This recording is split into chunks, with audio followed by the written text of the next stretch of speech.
A Guardiã da Notícia.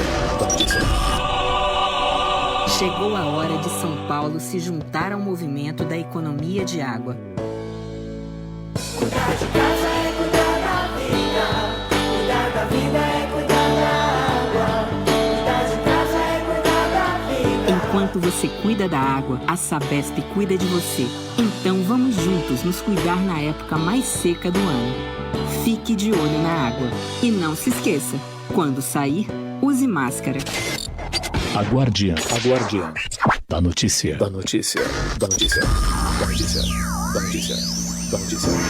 Você já treinou em uma academia onde todo o seu time é formado por guerreiros? Loyalty Team Martial Arts, Jiu-Jitsu, Equipe in Fight, Mestre Lourenço Filho, Muay Thai. E para aqueles que desejam perder as gordurinhas, definir o shape, treinamento funcional. Avenida Rio Branco, 522, Mauá. Loyalty Team Martial Arts. A sua mente e o seu corpo conectados na mesma vibração. Samba da Guardiã. Todos os sábados ao meio-dia, o melhor da velha guarda do samba você confere aqui na rádio A Guardiã da Notícia. É isso aí, galera. Todos os sábados a partir do meio-dia, eu, Carlos Ragazzi, o melhor do samba na Guardiã da Notícia. Sintoniza na rede e ouça o melhor do samba. E malandro é malandro, mané, mané. Pode escrever que é. A Guardiã da Notícia. A Guardiã da Notícia. Rei do Mármore. Excelência em qualidade para pias, mesas, bancadas e até escadas. O melhor em pedras para o design da sua arquitetura. Cartela de cores arrojada e moderna, de acordo com lançamentos de mercado. Conheça já os nossos produtos e solicite um consultor para o seu orçamento. 011 95437 9514. Rei do Mármore. Elegância com a essência das pedras. A Guardiã da Notícia. Saúde e beleza no Espaço Estrela. Para seus cabelos, brilho das estrelas, reconstrução, hidratação e, é claro, a famosa escova. Especialista em tricologia dos cabelos. Agende já sua avaliação. 011 94933 1131. Rua das Figueiras, 2240. Bairro Jardim, em Santo André. Espaço Estrela. Saúde e beleza para os seus cabelos. Um canal de notícias atualizado a todo momento. Na palma da sua mão. Acesse A Guardiã da Notícia. E Veloz. Ultra velocidade em até 300 megas para o seu celular, tablet, diversos dispositivos. E Veloz. Nunca foi tão fácil acessar a internet banda larga. Essa é a super velocidade fibra ótica da Iveloz. E nossos combos possuem ainda acesso às redes sociais e ligação ilimitada. E Veloz. Corra com a nossa velocidade e assine já. 011 4610 0000. E Veloz. A sua conexão. Guardiã da Notícia. Baixe o novo app da Guardiã da Notícia e acompanhe a maior rádio digital com jornalismo regional, além de acompanhar todas as notícias do portal aguardiandanoticia.com.br em um aplicativo totalmente novo. A plataforma dá acesso a músicas e informações em áudio e vídeo na palma da sua mão, onde você estiver. Para ouvir no seu carro, basta conectar no Bluetooth do seu celular. Disponível para plataformas Android e, em breve, iOS. Rádio A Guardiã da Notícia. Música e informação na palma da sua mão. Agora, na Guardiã da Notícia, Guardiã Gourmet. Comidinhas, especiarias, dicas para a hora do almoço. Muito bom dia, são 11 horas e 42 minutinhos. Estamos aqui mais uma vez para apresentar esse programa gostoso, bem legal, com o doutor Antônio Carlos. É o Guardiã Gourmet. Muito bom dia, doutor. Bom dia, querido. Tudo bom? Bem. Hoje nós vamos bater um papinho rápido só para falar sobre os vinhos de sobremesa. E os vinhos de sobremesa, sim, são para muitos o deleite, né? Na verdade, muitos nem gostam de vinho e gostam dos vinhos de sobremesa. De sobremesa. Ótimo. E eu assim, posso até, entendo que o vinho de sobremesa que ganhou essa... Se tivéssemos que dar um título, né, do primogênito, talvez ele esteja pecando por a questão da história do vinho, o vinho do Porto, O vinho do Porto, nós falamos um pouquinho outro dia sobre ele, né? Sim, semana passada. Isso. E o vinho do Porto, ele tem uma emblemática situação que o envolve, que foi por conta dele que Portugal possui a primeira região demarcada do mundo, né? Nós chamamos, lá na Itália, são DOCs, na Denominazione di Origine Controllata, Sim. e a Appellation de Origine Contrôlée em França, na França. E todas, a Europa já tem isso. A França principiou em 1935, 1936, mas assim, foi uma crise de Pombal, lá nos idos do século XVIII, que delimitou ali, e por conta da importância que tinha já o vinho do Porto. E o vinho do Porto, assim, é super fácil de explicar, talvez difícil de fazer, né? E com a qualidade, com aquela coisa toda. Eu expliquei isso em outra oportunidade para nós aqui, que o álcool ele provém da fermentação do suco da uva, do mosto da uva, né? Sim. Que é aquela uva que foi triturada, melhor, ela foi amassada, pode ser a pés, inclusive antigamente era assim. Com os pés. Com os pés, e pode ser com aparelhos, né? Com automação, prensas, né? Com automação. Inclusive prensas manuais, mas também a automação, evidentemente, é o que faz isso no mundo todo. E o vinho do Porto tem um princípio muito básico. A maciça maioria dos micro-organismos que transformam açúcar em álcool, a maciça maioria deles, eles morrem na graduação alcoólica de mais ou menos 15,5, às vezes 16. Aí depende muito das cepas, né, dos micro-organismos. E quando você atinge esse nível alcoólico, o que tiver de residual, de suco, de açúcar, não convertido, continua lá. Então, quando nós pegamos regiões que amadurecem muito bem as uvas, o Chile, por exemplo, é muito comum você beber o vinho, ter bastante álcool e ainda ter um residual açucarado, um residual doce muito forte. Então, você bebe aquele vinho, ainda tem um residual ali de açúcar que não foi convertido, porque aqueles micro-organismos morreram antes que pudesse haver essa passagem para o álcool. Certo, fermentação. Em lugares, por exemplo, como o Brasil, é muito comum nós termos que, quando não amadurece bem, não só no Brasil, viu? Isso no mundo todo, regiões que amadurecem pouco a uva, é muito comum. Na feitura do vinho de mesa mesmo, não de sobremesa, até agora eu não falei de sobremesa, você colocar açúcar, que é para aumentar a graduação alcoólica, porque ele não atinge o índice de sacarose suficiente. Isso em muitos lugares do mundo. O vinho não deixa de ser bom por causa disso.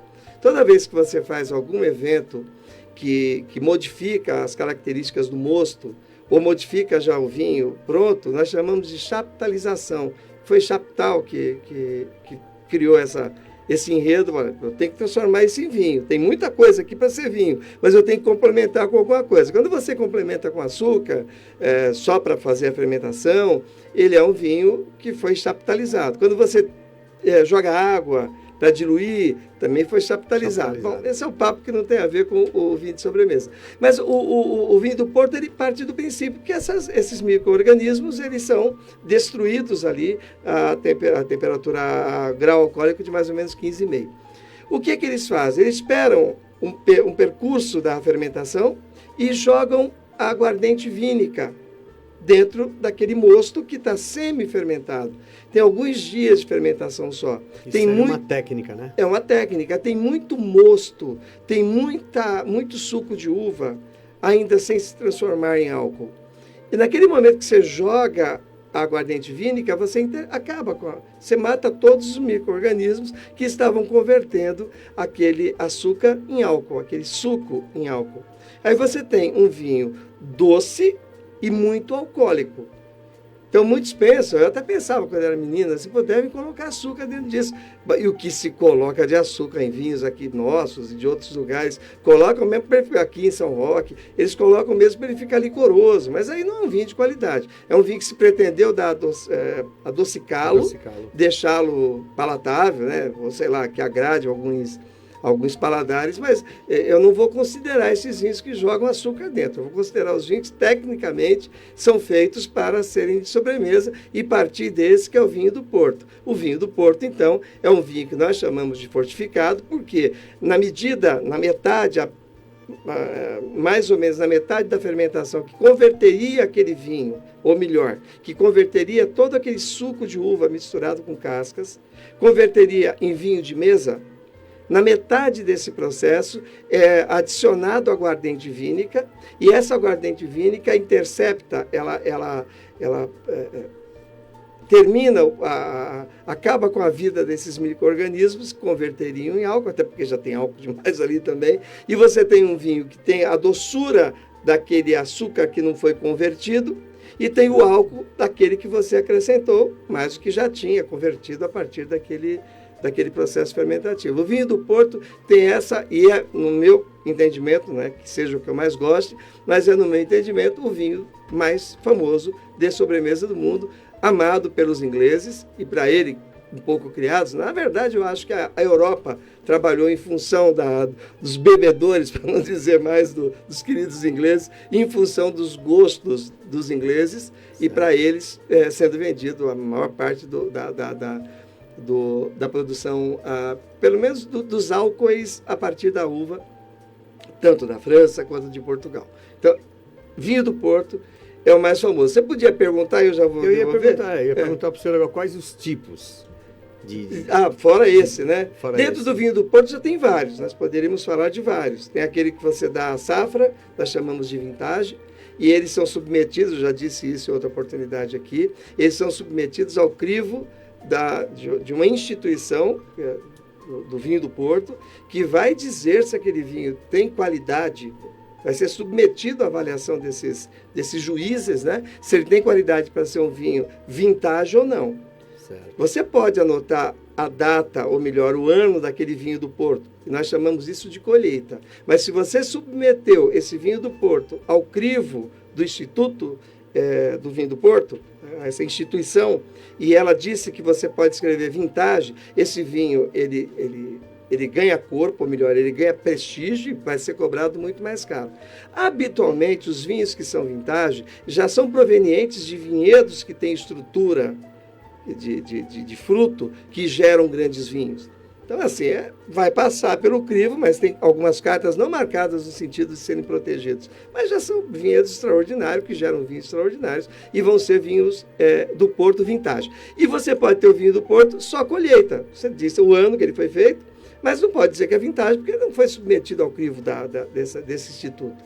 E tem outros que você mistura, os muito simples, vinhos muito simples, nós chamamos de Tawny simples, e são os mais baratos. É Douro, Douro. É de lá que você tem que tirar, não tem como fazer diferente. Agora, quando você pensa nos outros, que nós vamos falar um pouquinho de cada um agora, cada região tem a sua característica. Você pode ter um vinho de sobremesa, aqui na nossa região, na América do Sul, nós chamamos de colheita tardia.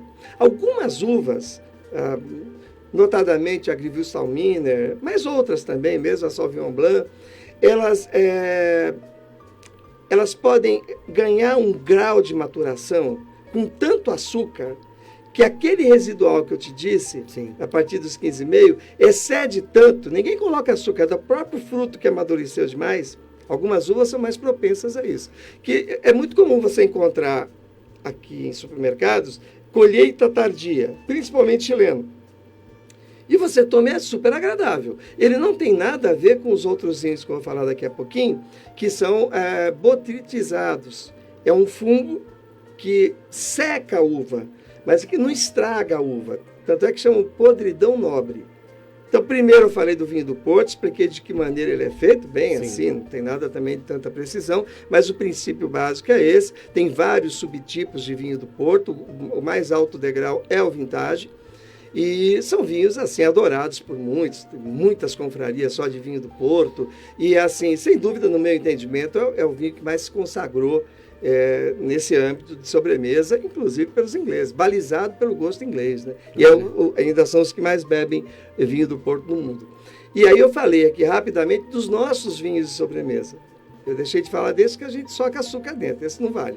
Mas as colheitas tardias se dão em regiões, sub-regiões do Chile, por exemplo, onde você pode estender o processo de maturação sem que a uva estrague e ganhe muito mais teor muito mais açúcar, para que se converta o que é necessário para o vinho. Você não tenha que interceptar, ele mesmo intercepta o grau de álcool que tem ali, intercepta a sequência da fermentação, porque morrem todos os micro-organismos, e a partir dali o que sobra vira açúcar residual. E é tanto que o vinho fica doce. Ele é muito doce e não deixa de ser muito agradável também. Interessante. O que nós temos também são vinhos feitos como o vinho do Porto em outros lugares. Então você tem em outros lugares. Portugal, por exemplo, tem. Você vai para o Alentejo, tem um vinho que é feito com esse mesmo princípio, com aquelas uvas são mais brancas, né? Uvas brancas. Né? Que são o chamado... Aí nós temos o moscatel, por exemplo, que é uma uva que amadurece muito também. Isso é muito interessante. Ela amadurece demais, é o que nós chamamos de maturação tardia aqui, mas lá não precisa amadurecer muito tardiamente, ela já é doce no conceito dela. Natureza, né? Exatamente. Mas o vinho afora, o vinho do Porto, que seria o vinho de sobremesa mais famoso, talvez hoje, o mais prestigiado, em questão inclusive de custo, são os vinhos de uma sub-região da França, de uma região francesa de vinhos, que é na Grande Bordeaux, que se chama Sauternes.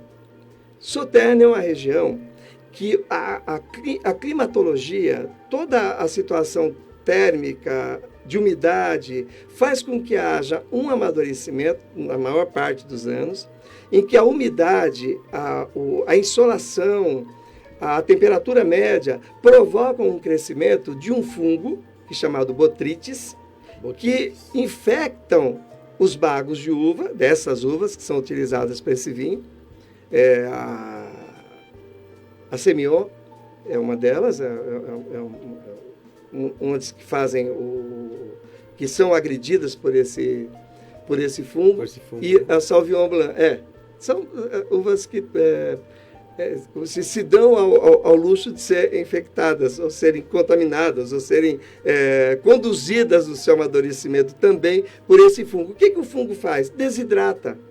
Ele apodrece, chamam de podridão nobre, o termo, a terminologia no mundo enológico, enofílico, é que existe uma podridão nobre. Quer dizer, mas a uva realmente não apodrece. Ela concentra um açúcar, concentra em demasiado aquele açúcar, e aquelas uvas que são botritizadas são levadas à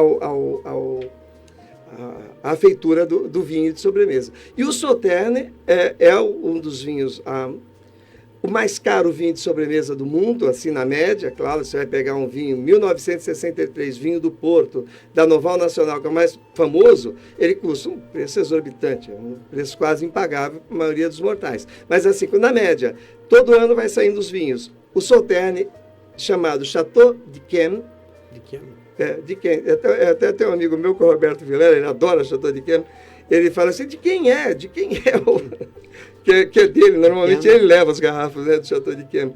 E é o vinho mais famoso por várias questões envolvendo a história, apesar de seu entorno, seus vizinhos terem vinhos tão fabulosos quanto ele ganhou prestígio histórico de ser, e de longe, o vinho mais caro de sobremesa da França.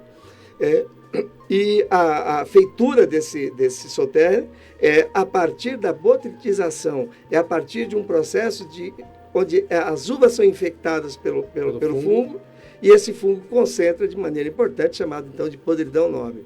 Quando a gente pensa nesse mesmo modelo criado em outro lugar e com uma outra uva que se chama Furmint, eu já ouvi falar Furmint, já ouvi falar Furman, mas eu vou deixar o Furmint aqui, quem lê vai achar mais fácil. Mais fácil. Na República, na Hungria, onde você tem essa uva, e a situação de climatologia, onde envolve temperatura, onde envolve insolação, onde envolve umidade, que favorece muito esse fungo Botrytis, nessa mesma circunstância que ocorre lá em Sauternes, na França, no entorno de Bordeaux.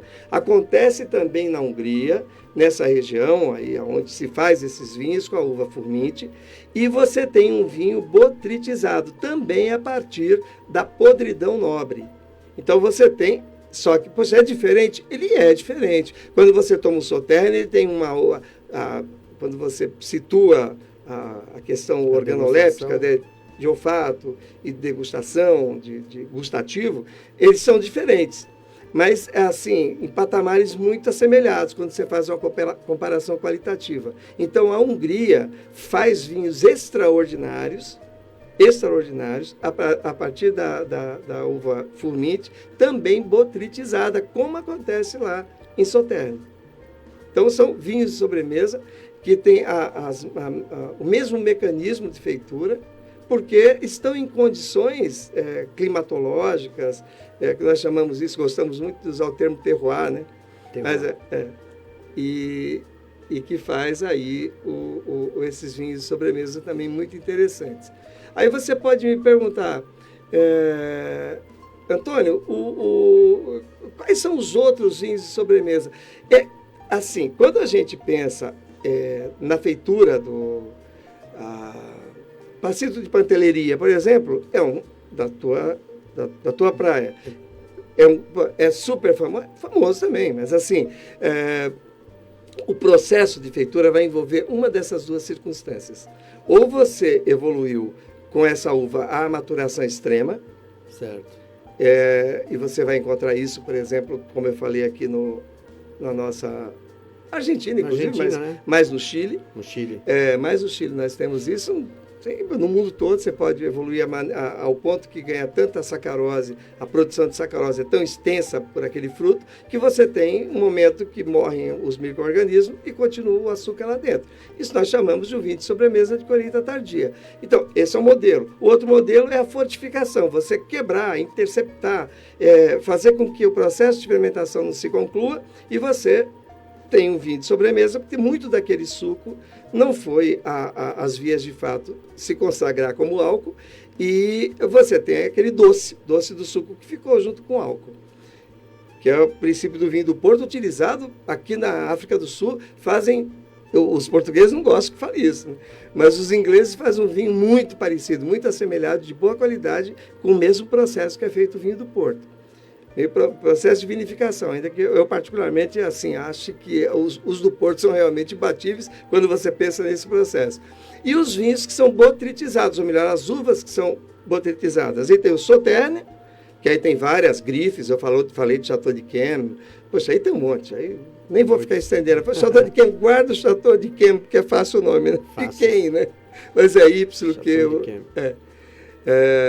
E quando você vai para a Hungria, são os Tokai, os vinhos Tokai.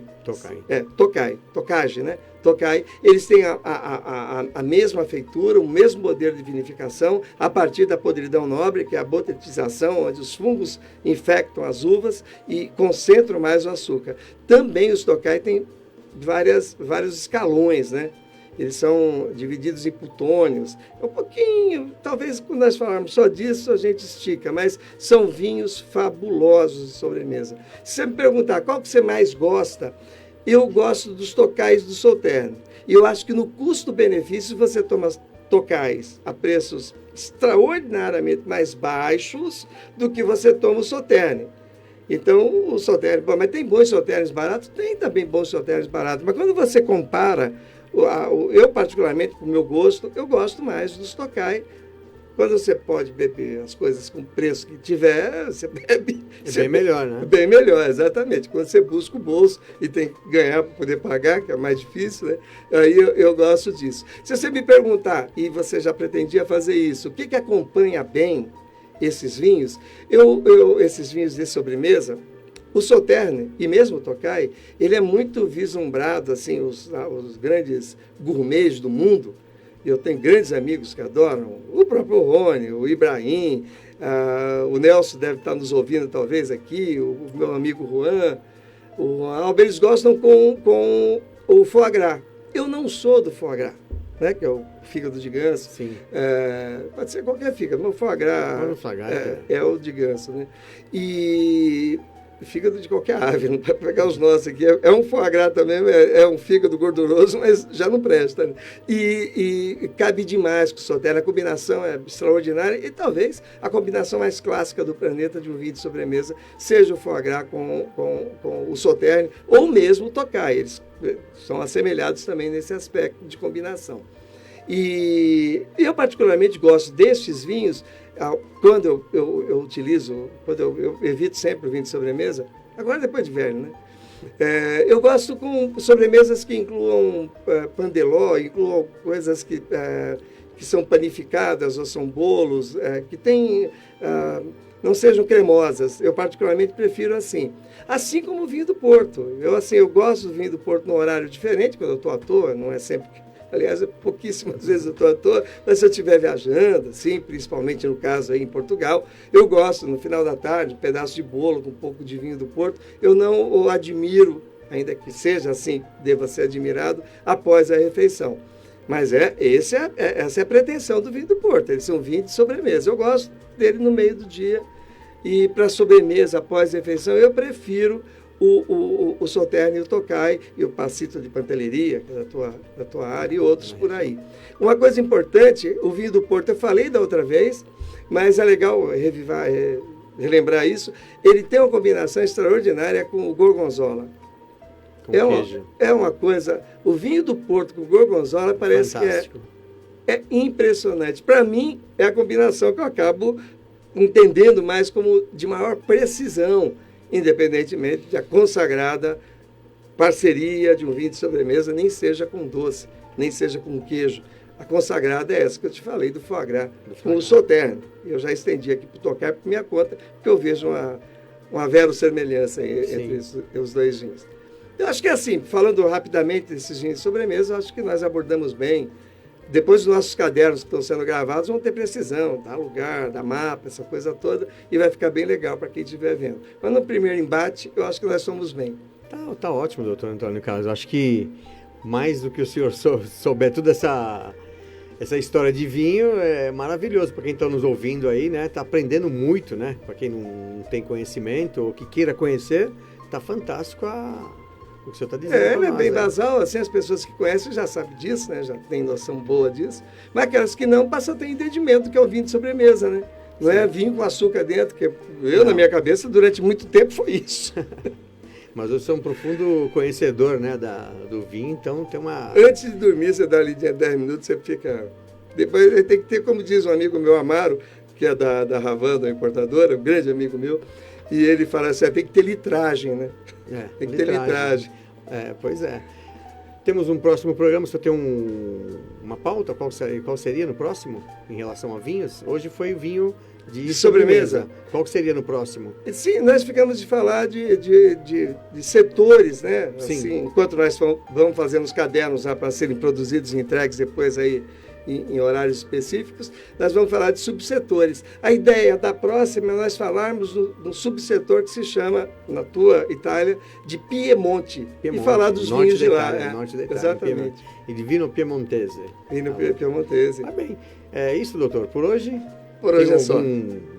Para seguir nas redes sociais, algo semelhante? Ou... Eu acho que aqui, por enquanto, esse bate-papo nosso é Guardiã... A Guardiã da Gourmet, Notícia, né? Gourmet, Guardiã Gourmet. Então, nós estamos preparando um material muito bacana, que está sendo bem produzido, para ter um entendimento didático melhor. Na verdade, nós estamos fazendo uma coisa assim, muito objetiva, mas assim, bem informal. E é legal isso também, mas que são entendimentos básicos, né? Falar das uvas básicas, dos vinhos básicos, sem querer também. Mas agora a ideia, além de principiar com as uvas mais importantes, falar um pouquinho de cada uma, por cada programa, da maneira que nós estamos gravando, nós vamos dar mais base teórica, que a pessoa tem entendimento, um curso, né? Sim. É um curso gratuito que nós estamos fazendo e que é legal que divulga. É uma aula, estou achando excelente. É uma aula. Essas aqui, sim, são bate-papos bem tranquilos, assim, acaba que por estar sendo gravado, a nossa audiência não pode estar sendo não está fazendo aquela abordagem, né? Tá certo. Tivemos aí o momento gourmet com o Dr. Antônio Carlos. Muito obrigado mais uma vez. E a Guardiã da Notícia segue a nossa programação normal.